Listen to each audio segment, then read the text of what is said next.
Ele está aqui, Léo Freiman. É uma honra. E no estúdio, venham em imagens no YouTube, que é palestrante, escritor, psicoterapeuta, alguém que é estudioso, né? Vai em busca de dados. Primeiro, obrigada. Que honra recebê-lo aqui no estúdio. Tudo honra bem? Minha também. Estou muito feliz porque eu vejo que nós somos, né, teorias personificadas. Cada um de nós é um livro em escrita constante. Então eu vejo uma oportunidade dessa como uma chance de tocar a vida de um pai, de uma mãe, de um gestor, de um professor, de você que está nos ouvindo, você que está nos vendo, para a gente sair dessa vida errada que a gente está vivendo. Kelly, só para você ter uma ideia, hoje 3 em cada 4 doenças que causam morte no mundo seriam evitáveis por mudanças no estilo de vida. Uma pesquisa recente nos Estados Unidos mostrou que 22% das mortes por questões cardiopáticas seriam evitadas por mudança na forma de se alimentar. Então, assim, a gente está se nivelando por baixo. O tecido social está se esgarçando. A gente está vivendo mal e errado. A gente precisa ter a coragem de acordar, de sair dessa anestesia, desse cinismo, desse automatismo que está destroçando a nossa vida, a nossa saúde mental. Olha os índices de solidão, de ansiedade, de depressão.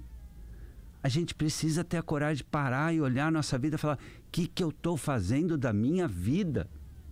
Porque se a gente pega o livro da Hannah Arendt, que eu adoro, é uma médica de cuidados paliativos, ela fala... É ótimo, o livro é ótimo. Eu quero chegar no dia da minha morte viva. A maioria das pessoas, quando chega no final da vida, na hora da morte, fala assim: nossa, já chegou. A gente precisa ter a coragem de defender as causas certas da vida, da dignidade. Parar de olhar tanto o nosso umbigo. Nós estamos nos tornando, PG, eu não sei o que você pensa disso, nós estamos nos tornando pessoas umbigólatras. Cada um olhando o seu umbigo, sendo que todas as pesquisas sobre felicidade mostram contundentemente: felicidade é colhida nos lábios do outro. Mas enquanto a gente não tiver um esforço de cada um de nós, de assim, ensinar o teu filho a segurar a porta do elevador, ensinar o teu filho a cumprimentar a caixa do mercado, parar o teu carro na vaga certa, agradecer e honrar o professor. Sabe essas pequenas coisas que a gente foi perdendo ao longo do tempo? O recato, a vergonha, a decência, os bons modos. E às vezes tem gente que fala assim: nossa, mas isso é coisa do passado. Coisa do passado? Beber água é coisa do passado? Não, é uma necessidade humana básica. Dormir certo é uma coisa do passado? Necessidade humana básica. Agradecer, elogiar, parabenizar, pedir licença, desculpe, obrigado é necessidade humana básica. Então eu vejo que está aí um potencial de revolução. É tão simples. E as pessoas não estão querendo ver. Por que a gente não faz, Léo? Isso é tão simples. Isso aí que tu falou, né? Do obrigado, por favor, com por licença. Alguns motivos. Alguns motivos, principalmente depois de 2015... Tá? As pesquisas são contundentes, mostrando, inclusive no livro Geração Ansiosa, do Jonathan Haidt, ele mostra contundentemente. Depois de 2015, em que todo mundo ficou grudado no celular, nas telas, aconteceram 3 fatores sérios. Primeiro, pais e mães delegaram consistentemente a educação dos filhos para a tela, que é um palco de violência, que é um palco de distração, que é um palco de superficialidade, que é um palco de desumanização, que é um palco de impulsividade. Ou seja, estamos destroçando a capacidade cognitiva, emocional e comportamental das crianças, que hoje não tomam mais café da manhã, não dormem de noite, chegam na escola já exaustas. Ponto 1. Ponto 2. Muitos dos nossos líderes vêm sistematicamente construindo a narrativa do nós contra eles. Tá? Isso independente de partido, independente do Estado. Infelizmente, a gente não discute mais na política propostas, ideias, caminhos, projetos. Ninguém debate qual é o meu projeto para a educação, como é que a gente pode melhorar a segurança, o que a gente poderia fazer para ter mais solidariedade. Não. A gente está na era da idolatria. E a idolatria... E as crianças se contaminam por esse espírito do nós contra eles. A idolatria é o oposto do debate, da análise crítica, da diversidade. A idolatria está de um lado, A humanização está de outro. E o terceiro fator, o cultivo dos prazeres imediatos, especialmente da violência. A nossa sociedade se choca quando tem um crime, quando tem algum problema grave. De manhã. Né? Assim, mas assim, eu vou falar uma coisa para você, nós estamos só na pontinha do iceberg. Vai piorar muito ainda. Porque a nossa sociedade decidiu que o crime é um grande espetáculo. Sabe por quê? Porque vende. Então, entra agora, onde você quiser, nas séries, pode ser Netflix, Prime Video, ou o que você quiser, tá? Veja as séries mais assistidas. De repente você está lá assistindo um criminoso, assistindo um bandidão, assistindo um ataque e falando, nossa, mas é gata essa bandida, né? Pô, eu pegava esse cara, esse bandido, não, mas ele é bonitão. Aí ele tira a camisa e aí você esquece que ele matou 78 pessoas. Os games mais vendidos, violência. No cinema, entra agora para ir no cinema, veja dos 10 filmes, é terror, é violência. Então, mas sabe que eu não estou divergindo de ti de forma alguma, mas tem uma outra linha de visão que diz também que quando as pessoas têm vontade de consumir algum produto, sei lá, que seja um pouco mais violento, como true crime, essas coisas que estão na moda hoje, não necessariamente aquela violência vai contaminá-lo, mas ele está simbolizando de alguma forma a violência que está dentro dele. Isso é mentira. Mesmo? Por quê, Léo? Pesquisas consistentes mostram que assistir sistematicamente games e conteúdos de violência anestesiam o raciocínio crítico, anestesiam a percepção do outro, ou seja, diminui a empatia, aumentam a impulsividade e geram-se tendência a crime. O que existe, PG? Mas isso invariavelmente, então, independentemente da pessoa, isso é fato. Isso é da fato. construção Pode ser criança dela. Por quê? Porque, veja, o que é o cérebro? O cérebro é como um músculo. Quanto mais eu uso, mais eu fortaleço. Se você para entender o cérebro, você que está ouvindo a gente, que às vezes não tem obrigação de saber, sei lá, está... Né? Na tua formação, ninguém nunca te explicou. Vou te explicar o que é o cérebro. Se você olhar uma árvore, você vai ver que tem alguns galhos mais largos, alguns galhos mais finos. O cérebro, se você fizer um corte, olhar uma foto do cérebro, é como se fosse um monte de galhos, conexões. Quanto mais você consome um conteúdo, fala de um assunto, assiste alguma cena, mais você está fortalecendo aquele galho, aquela conexão cerebral. Chega uma hora que aquilo vira a tua verdade. Então o menino vê tanto conteúdo no videogame que para chutar a cara do amiguinho, ou de repente filmar uma cena de bullying ou um maltrato para um outro no banheiro da escola, ele acha normal. Por quê? Porque ele normalizou, ele cultivou. Então as pesquisas são sérias sobre isso, e se você olhar o livro A Fábrica de Cretinos Digitais, do Michel Demurger, que é o maior pesquisador sobre neurociência na França, ele te mostra, assim, mais de 30 páginas de pesquisas e pelo menos metade delas mostrando isso. Mas aí a gente está falando, Léo, uma dúvida honesta, de crianças porque estão em formação ou... Não, de todos nós. Isso que eu ia perguntar, porque o adulto em tese, o cérebro continua se modificando. É por isso que muitas vezes o pai, a mãe, também anestesiado, acha normal que o filho vá numa baladinha de 13 anos bebendo. Acha normal que a menina de 15 tenha um RG falso. Acha normal que o menino de 7 anos já tenha celular. Por quê? Porque, como o Michel Demurger explica nesse livro, existe o protocolo da negação. Então, são falsos estudos pseudocientíficos, falsamente científicos. Então, você cria lá a Associação Interamericana de Pesquisa sobre Games, patrocinada pela empresa de games.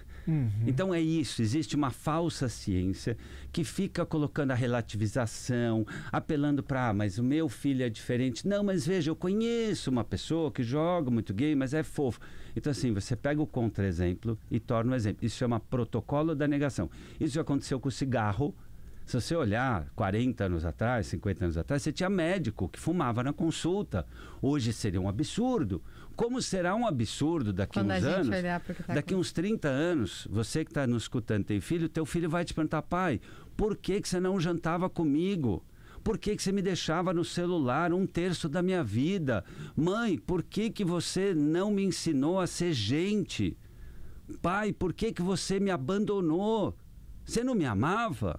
Por que você destroçou o meu cérebro, me obrigando a me tornar ansioso e não me fazendo dormir na hora certa?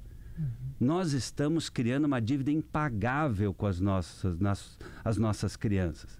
É muito sério, as crianças não dormem. Pergunte para qualquer professor. A criança chega na escola exausta, irritada, ansiosa. Por quê? O cérebro, como eu expliquei, os galhos, ele se desenvolve igual um músculo, tá? Então, quanto mais eu faço exercício, mais eu forço uma musculatura. O que as telas treinam? Dispersão, impulsividade. O prazer rápido, quando tu tem que esperar uma árvore crescer. Você pergunta assim, Léo, mas qual a diferença? Meu filho fica desenhando no tablet, eu vou te explicar a diferença. Quando você desenha no tablet, não saiu legal, você aperta um botão, apagou. No papel, se apertar o botão, você tem que começar de novo. Léo, qual a diferença entre ler no papel e ler no tablet? Eu vou te explicar. No papel, quando você lê, você está recrutando neurônios, você está exercitando tua memória, tua atenção, tua análise crítica, tua percepção, tuas imagens, teus sentimentos. Então, a leitura, por exemplo, é o maior exercício, a maior ginástica para o cérebro, a leitura. A gente não tem paciência para ler hoje. Então, o cérebro porque a gente desliga, né? A gente naturalmente não tem mesmo, tá? A paciência é aprendida. Só que acontece, as mães de antes tinham coragem de ser chatas. Hoje a mãe quer ser legal. Gente, é exatamente. E aí, quando a mãe quer ser legal, ela se torna desleal. É o que eu falo muito para minhas pacientes no consultório, falo nas palestras. Não é papel de mãe ser legal. Papel de mãe é ser leal. Quando teu filho te chamar de chata, quando teu filho te chamar de chato, diga, obrigado, que bom, tô acertando. Porque não tem como ser uma boa mãe, não tem como ser um bom pai sendo legal, sendo bacaninha, sendo amiguinho. Amar é ter a capacidade de, inclusive, dizer assim, eu entendi que você não quer, mas senta e faz. Sim, a criança tem que se frustrar. Eu sei que você não tem vontade, mas você vai dormir. A palavra final é minha, porque eu sou a sua mãe. Então, nesse afã, nessa carência, nesse narcisismo de muitos pais hoje, que querem ser legais, meu filho vira meu melhor amigo. Isso, na verdade, é um abandono disfarçado de carinho.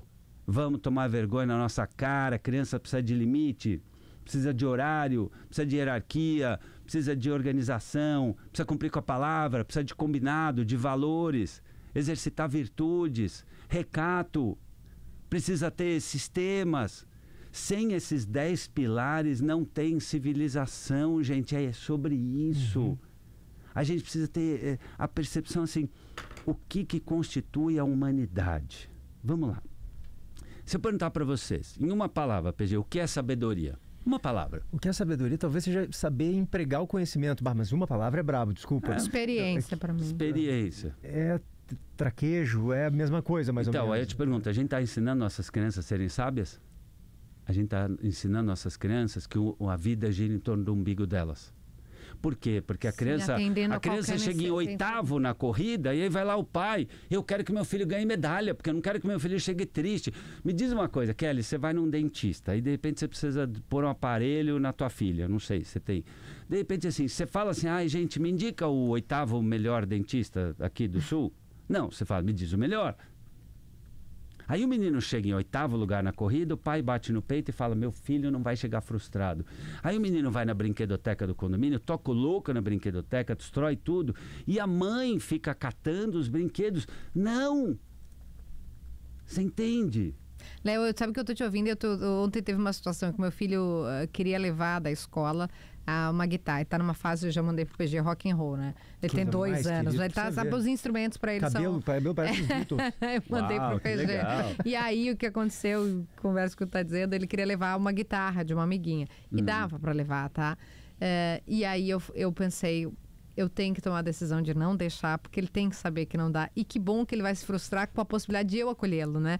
Às vezes ele não vai estar com o meu colo, ele vai se frustrar num ambiente, e é isso aí, a vida, né? Vai se frustrar no campeonato de futebol, vai cair, o menino vai brigar com ele e tal. Eu falei, vou comprar essa. Mas assim, com o coração dilacerado, pensei, putz, vou dizer que não pode e tal. Ele foi chorando da escada até o fim. Eu falei, vou manter. E aí na porta da escola, né? Tem uma escada, tal, 2 andares. Ele foi se acalmando. Daí eu falei, doeu, porque é ruim ver o filho chorar. Sim. Mas eu achava que era isso aí que tu tá dizendo, né? Que bom que ele tava no meu colo para se frustrar. Sim, veja, amar é ter a capacidade de eventualmente dizer não. Ou ainda não, ou desse jeito não, ou agora não, ou simplesmente não. Porque, veja, não é sobre eu quero agradar o meu filho, é sobre isto é verdadeiramente bom para o meu filho. Se os pais fizessem, Kelly, essa pergunta, já ia mudar tudo no game da família. Claro. Isto é verdadeiramente bom para o desenvolvimento do meu filho? Isto é verdadeiramente bom para a saúde do meu filho? Se você fizer só essa pergunta, aí eu te pergunto, a criança dormir com o celular na cama, é bom ou não? Péssimo. A criança ficar com o celular na mesa de jantar? Você entende? A criança levar o celular no banheiro. Você entende que se a gente tiver um norte, é só isso, é só essa pergunta. Se quem estiver nos ouvindo conseguir levar isso, eu já vou sentir que valeu. Porque assim, não é sobre o que eu estou com vontade, não é sobre o que todo mundo faz, não é sobre o que meu filho quer. É sobre ter a capacidade de amar de forma a se fazer essa pergunta. A gente tem mais um minutinho, minuto, né? um minuto para pergunta e 1 minuto, 30. Tá, não quero deixar de perguntar pro Léo sobre o que tá levando tantos pais a transformar os filhos em personagens públicos, desde muito pequenininho. Carência de pai e mãe. Eu vi os filhos levando susto e os pais filmando achando engraçado. O palavrão, a trend do palavrão. Não é possível. Ter filho quase todo mundo quer. Educar filho quase ninguém quer. Essa é a verdade. Eu vejo uma geração de pais e mães extremamente narcisista, cansada, irritada e que está apostando num atalho que é perigosíssimo. É o atalho de eu vou dar carteirada no professor porque eu não aguento ver meu filho sofrendo e eu não ter a força de falar senta e estuda. É o atalho de eu não consigo dar limite, então eu vou dar tela, o que é uma outra mentira, porque tem 1000 outras coisas para fazer além de dar tela, como as mães antigamente faziam, porque sabe por quê? A mãe batia no peito e falava, na minha casa quem manda sou eu. A palavra final é minha. A mãe antigamente, o pai antigamente amava a ponto de não ficar no mimimi, de assim, ai, mas meu filho vai ficar triste. Uma das maiores desgraças que você pode dar a uma criança é uma vida isenta de espera, frustração, superação e mérito. É uma das maiores desgraças, porque isso é a grande mentira do nosso tempo. Eu não conheço ninguém de sucesso, ninguém de sucesso que não teve uma mãe chata.